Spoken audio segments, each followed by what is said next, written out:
Welcome friend, युक्ति IAS के इस ऑनलाइन प्लेटफॉर्म पर मैं अमर अरविंद आप सभी लोगों का स्वागत करता हूं। इस चैनल पर जो भी नए हैं तो चैनल को सबसे पहले सब्सक्राइब करें, साथ ही साथ बेल आइकन को भी दबाएं ताकि सारे नोटिफिकेशन आप तक पहुंच सके। और जो हमारे पुराने मित्र हैं, पुराने स्टूडेंट हैं, वो अपने ग्रुप में अपने दोस्तों के साथ इस चैनल को शेयर करें ताकि और भी लोग इस डेली करंट एनालिसिस का जो सेगमेंट चल रहा है उसमें आप लोग और भी लोग जुड़ सकें और भी बेहतर करने का हम लोग मोटिवेशन प्राप्त हो। आज प्रिंस जायसवाल सर ने 6 जुलाई का करंट अफेयर लिया होगा। आप उम्मीद करता हूँ आप सभी लोग अच्छे तरीके से समझे होंगे।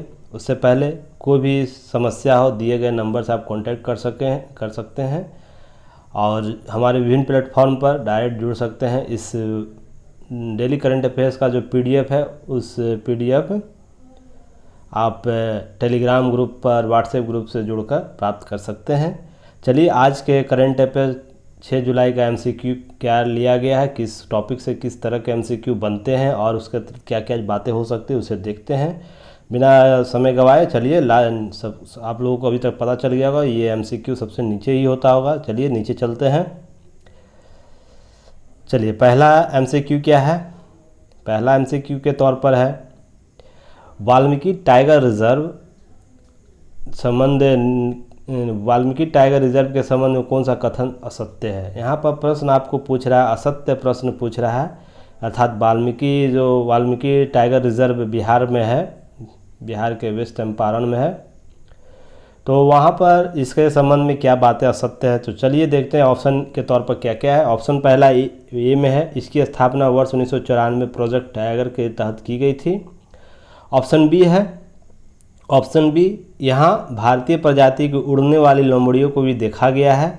अर्थात उड़ने वाली लोमड़ियों का कहने का मत उड़ती हुई चमगादड़ एक प्रजाति पाई जाती है जिसका मुंह और चेहरा जो भी हो लोमड़ियों के समान होता है, तो ऑप्शन बी है। ऑप्शन सी के रूप में है, थारू नामक एक अनुसूचित जनजाति पाई जाती है वाल्मीकि टाइगर रिजर्व में, क्या यह सत्य है। यहाँ पक्षियों की 1250 से अधिक प्रजातियों की सूचना प्राप्त हुई है इस वाल्मीकि टाइगर रिजर्व में, क्या यह असत्य है।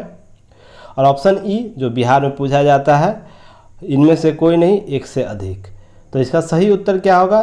इसका सही उत्तर ढूंढते हैं तो इसकी स्थापना प्रोजेक्ट टाइगर के तहत हुई थी, ये सही है। उड़ती हुई जो प्रजाति लोमड़ी की उड़ती हुई प्रजाति पाई जाती है जो चमगादड़ के रूप में, ये भी सही है। थारू नामक जनजाति अनुसूचित जनजाति पाई जाती है, ये भी सही है। यहाँ पर पक्षियों की 1250 से अधिक प्रजातियों की सूचना मिली, ये कथन आपको असत्य है क्योंकि यहाँ पर लगभग 250 के आसपास आपको प्रजाति की जो पक्षियाँ हैं उसकी प्रजाति मिलने की सूचना मिली है, तो इसलिए इसका आंसर डी होगा क्योंकि असत्य यहाँ पूछा है। तो इसे देखते हैं कहाँ से लिया गया है। ये वाल्मीकि टाइगर रिजर्व के संबंध में जो बातें की गई टॉपिक तीसरा है उससे संबंधित। तो देखिए क्या है, वाल्मीकि टाइगर रिजर्व या पश्चिमी चंपारण जिले में सही है। नेपाल सीमा तराई वनों के सबसे पूर्वी सीमा बनाती है। भाबर और तराई दोनों प्रकार का संयोजक यहाँ पर पाया जाता है। इस मैप में आप देख सकते हैं, मैप में अच्छे तरीके से भी दिखाया गया, आप यहाँ मैप से देख सकते हैं। मैप दिया जाता है तो कुछ विशेष होगा, उससे अच्छे तरीके से आप लोग देखिएगा। इसकी स्थापना प्रोजेक्ट टाइगर 1994 के तहत हुई, ये भी देख रहे हैं आप, ऑप्शन के तौर पर शामिल किया गया है। देखिए यहाँ पर भारतीय प्रजाति उड़ने वाली लोमड़ी जो प्रजाति पाई जाती है, वास्तव में ये क्या होता है, एक प्रकार का चमगादड़ होता है। वास्तव में एक प्रकार का ये चमगादड़ होता है जिसका चेहरा और सिर लोमड़ी के से मिलता है, इसलिए इसे उड़ने वाली लोमड़ी का नाम दिया गया है। और ये भी ऑप्शन सही था आपका।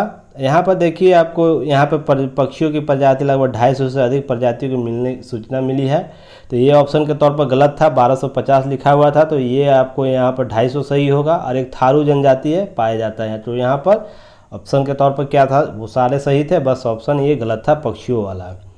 तो देखते हैं उसके अतिरिक्त और भी बातें यहाँ लिखी गई बताई गई है, जैसे थारू जनजाति के संबंध में क्या है ये, बिहार में और कौन सा संरक्षित क्षेत्र है इसके संबंध में चर्चा की गई है। मैप के जरिए बताया गया है कहाँ किस रूप से यह वाल्मीकि टाइगर रिजर्व है। यहाँ से भी आपको प्रश्न पूछा जा सकता है MCQ के तौर पर।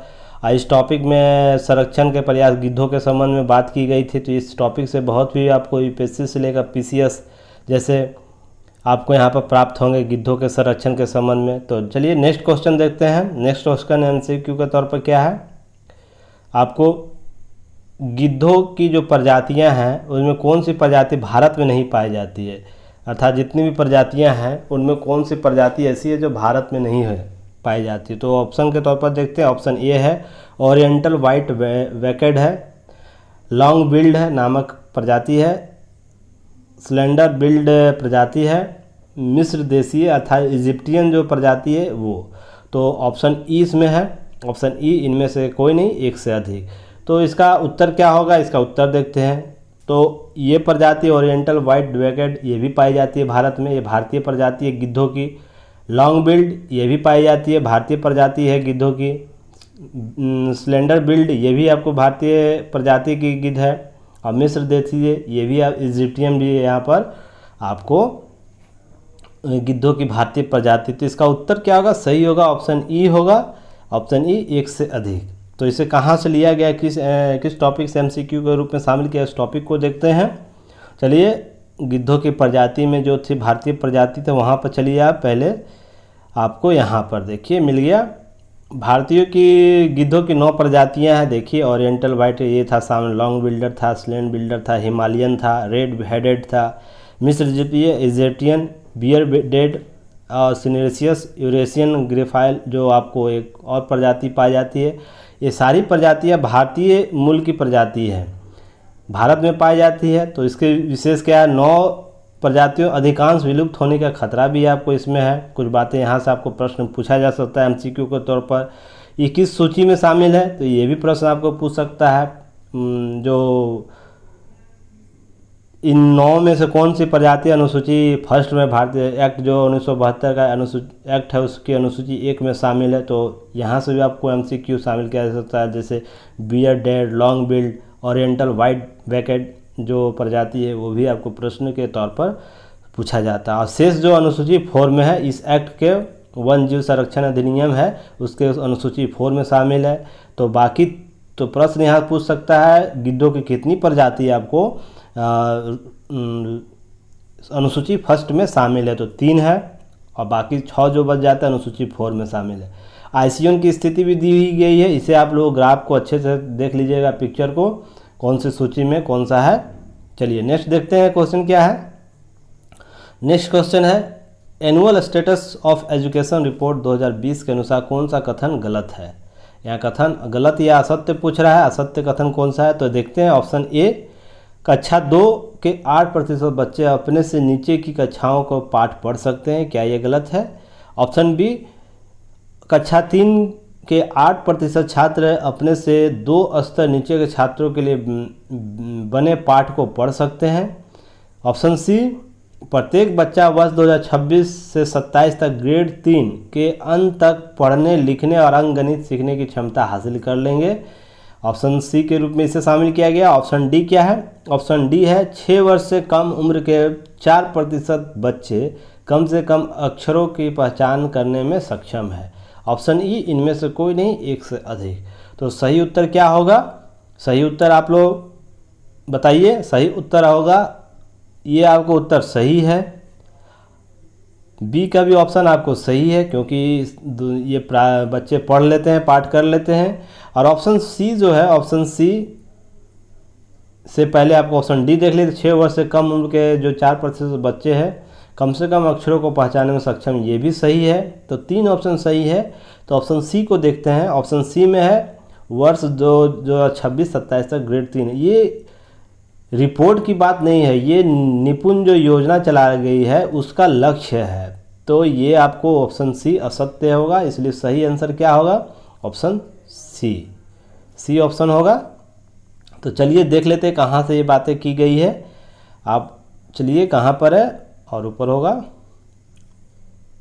चलिए एनुअल रिपोर्ट जो है देखिए यहाँ पर 2020 एनुअल रिपोर्ट है। 4 से 8 वर्ष के आयु के वर्ग के बच्चे 25% स्कूल जाने वाले बच्चों के पास आयु उपयुक्त संज्ञानात्मक और संख्यात्मक कौशल नहीं है। 25% बच्चों के पास इस प्रकार प्रारंभिक चरण में सीखने की भारी कमी पाई गई है। एनुअल रिपोर्ट में ये बात कहा गया है। दूसरा, 6 वर्ष से कम उम्र के 4% बच्चे कम से कम अक्षरों को पहचानने में सक्षम है। 6% जोड़ घटाव कर सकते हैं। कक्षा 2 में 8% बच्चे नीचे कक्षाओं में पाठ पढ़ सकते हैं। और शेष नेक्स्ट है कक्षा आपको कक्षा 3 के जो 8% छात्र हैं वो अपने 2 स्तर नीचे के छात्रों के बने पाठ को पढ़ सकते हैं। और उसके बाद जो ऑप्शन सी के तौर पर था, तो देख रहे हैं और ये सारी जो बातें लिखी गई थी ये सही है, तीनों एनुअल रिपोर्ट में बातें बोली गई थी। और नेक्स्ट जो बात बोली गई थी ऑप्शन सी के तौर पर शामिल किया गया था, निपुण योजना को करना था। निपुण योजना यह सुनिश्चित करेगा कि प्रत्येक बच्चा वर्ष 2026-27 तक ग्रेड 3 के अंक जो होते हैं अंक लिखना होगा तक पढ़ने लिखने और अंकगणित को सीखने के लिए क्षमता हासिल कर लेंगे। यह लक्ष्य 2026-27 तक रखा गया है। इस निपुण योजना का भारत में निपुण पहल चलाई जा रही है, उसकी लक्ष्य निर्धारित है। तो ऑप्शन सी MCQ में जो दिया गया था वो गलत था, असत्य था, इसलिए सही उत्तर उसका क्या होगा, उत्तर सी होगा। चलिए नेक्स्ट देखते हैं। भारत के विदेशी मुद्रा भंडार शामिल नहीं होता। भारत के विदेशी मुद्रा भंडार में कौन सा शामिल नहीं होता? ऑप्शन देख लेते हैं।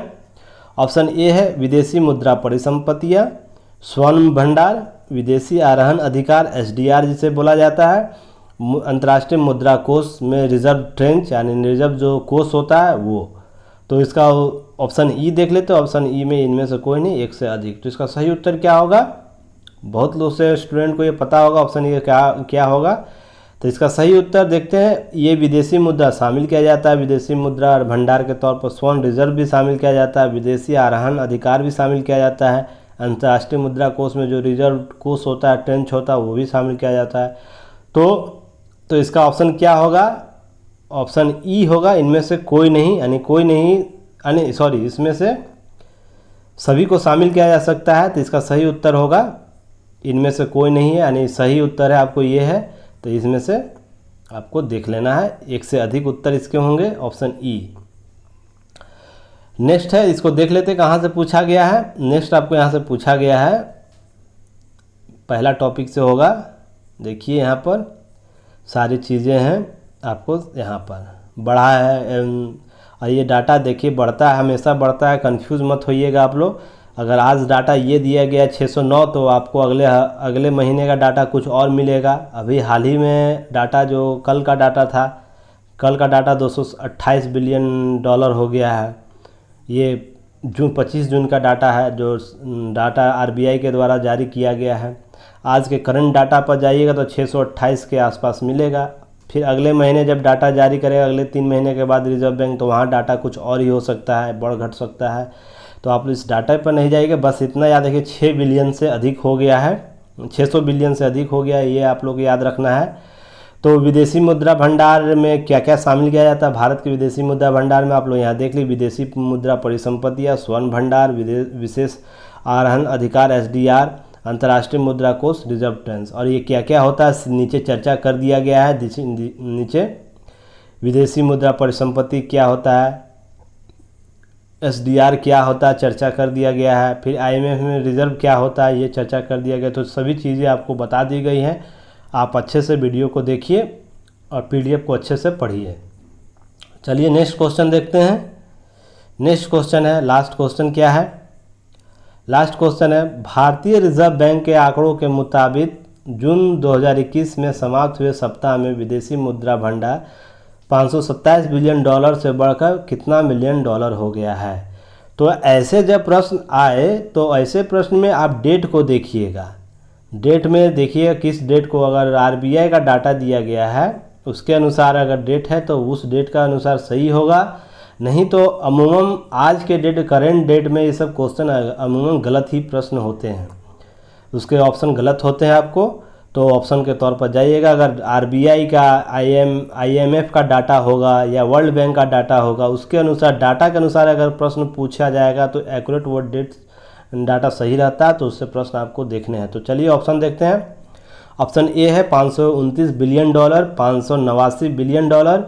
Option C 609 billion dollar, option D 719 billion dollar, option E इनमें से कोई नहीं, एक से अधिक। तो इसका सही उत्तर क्या आएगा? Option C 609 billion dollar. ये 25 जून 2021 का है। वर्तमान डाटा 628.82 का आसपास बिलियन डॉलर के आसपास है। तो चलिए, जो भी है एमसीक्यू के तौर पर आपने देखा अभी जस्ट, इसकी चर्चा मैंने ऊपर कर दिए हैं। तो इसके साथ जो भी क्यूरी हो, जो भी समस्या हो, दिए गए नंबर पर कांटेक्ट कर सकते हैं। साथ ही मैं और जायसवाल सर, हम लोगों का प्रयास है आप लोगों को बेहतर से बेहतर चीज़ें दी जाए और आप लोगों का जो भी कन्फ्यूजन हो वो दूर किया जाए। और जो भी प्लेटफॉर्म है उससे आप लोग जुड़िए। हमारे पुराने नए मित्र जो भी हैं, अच्छे से करंट अफेयर्स को देखिए और इसे शेयर भी कीजिए। तब तक के लिए मैं अमर अरविंद आप लोगों से विदा लेता हूँ। मस्त रहिए, स्वस्थ रहिए और मस्त होकर तैयारी कीजिए। धन्यवाद।